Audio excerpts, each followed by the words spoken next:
دوستان سلام. این چند روزه وضعیت آخوندا خیلی سفید تخم مرغیه. یعنی یه جورایی برزخیه.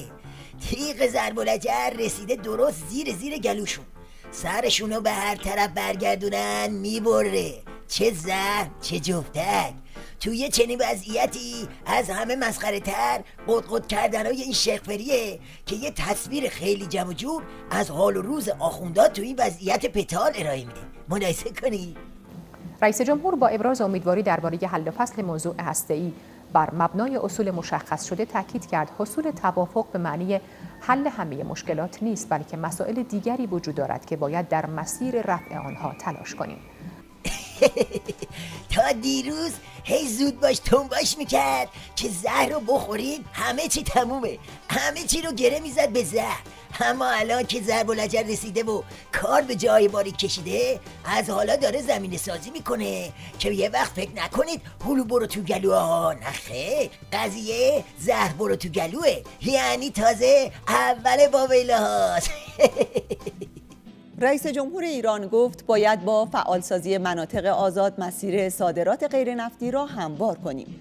دکتر حسن روحانی در ضیافت افطار با استانداران و معاونین وزرا افزود امسال باید تلاش کنیم برای جذب سرمایه‌های خارجی تحرکی در بخش غیر دولتی ایجاد کنیم.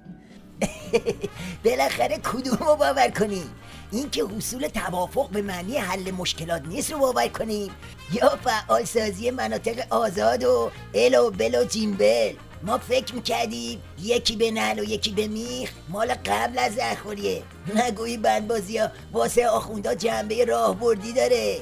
یعنی همون بنبستی که با زهر و بی زهر به یه جا میرسه.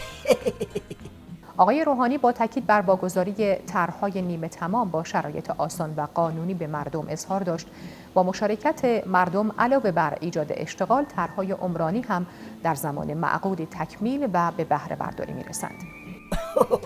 قضیه همون چوپونه است که کوزه روغن گیرش اومده بود. بعد تو خیالاتش گفت خب میفروشمش و خونه میخرم و بچم بزرگ میشه و بعدم با چوبش یه دفعه کوبی تو کوزه و شطرق. بزرگ نمید بهار میاد، کنبوزه با خیار میاد. هنوز نه بداره نه بباره، این طرحهای عمرانیش رو قطار کرد. اگه اون وعده‌های کشکیت سر تورم و رشد اقتصادی رو عملی کردی، اینم میکنی. جای این حرفا یه حرف واقعی بزن، یه حرف باورپذیر. ما اگر توافق شد متعهد به اجرای توافق هستیم. البته روشنه، شرطش اینه که طرف مقابل هم متعهد به اجرای توافق باشه. دولت آمادگی کامل خواهد داشت که اگر روزی اونها توافق رو زیر پا گذاشتن، ما بلافاصله بتونیم برگردونیم مسیر را یک کم شدیدتر از اونی که در مخیله اونها هست. بفرما. اینم از قمپوز بنفش شیخ حسن در آستانه ضرب الجر. یعنی اون چنان تهدیدی کرد که الان کشورهای 5 به علاوه 5 به علاوه 1 عدد، یعنی 6 تا سانتریفیوژ آک میفرستن دم در بیت ولایت، میگن آقا شما بردید. بابا شیخ فری واسه این اداعتوارا دیگه خیلی دیر شده. اینجا ته خطه. آره ته خط.